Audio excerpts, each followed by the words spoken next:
بسم اللہ الرحمن الرحیم۔ شروع اللہ کے نام سے جو بڑا مہربان نہایت رحم والا ہے۔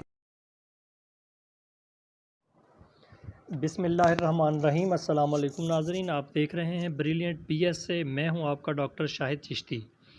جی تو ناظرین، جن نوجوانوں کے ہاتھوں میں قلم اور کتاب ہونا چاہیے، بدقسمتی سے قوم کا وہ مستقبل نشے کے ہاتھوں خود کو برباد کر کے گندی نالیوں اور کوڑے کے ڈھیروں کا باسی ہو کر رہ گیا ہے۔ ایسا ہی کچھ ہو رہا تھا گزشتہ کچھ عرصہ سے بلوچستان کے کیپٹل سٹی کوئٹہ کے سٹی نالے میں، جہاں دن دہاڑے منشیات فروشی اور منشیات کا استعمال کیا جا رہا تھا اور کوئی اس پر توجہ دینے کو تیار نہیں تھا۔ گزشتہ دنوں نئے تعینات ہونے والے آئی جی بلوچستان طاہر رائے نے اس امر کا نوٹس لیا، جس کے بعد کوئٹہ کے اسی سٹی نالے میں منشیات فروشوں اور عادی افراد کے خلاف کارروائی عمل میں لائی گئی۔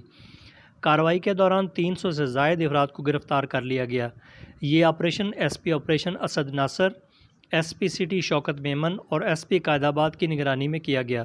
آپریشن کے دوران برساتی نالے میں موجود منشیات فروشوں کی جانب سے پولیس پر فائرنگ بھی کی گئی، تاہم جوابی کارروائی کے نتیجے میں 300 منشیات کے عادی افراد اور 30 منشیات فروشوں کو گرفتار کر لیا گیا، جن کے قبضے سے منشیات اور اسلحہ بھی برآمد کیا گیا۔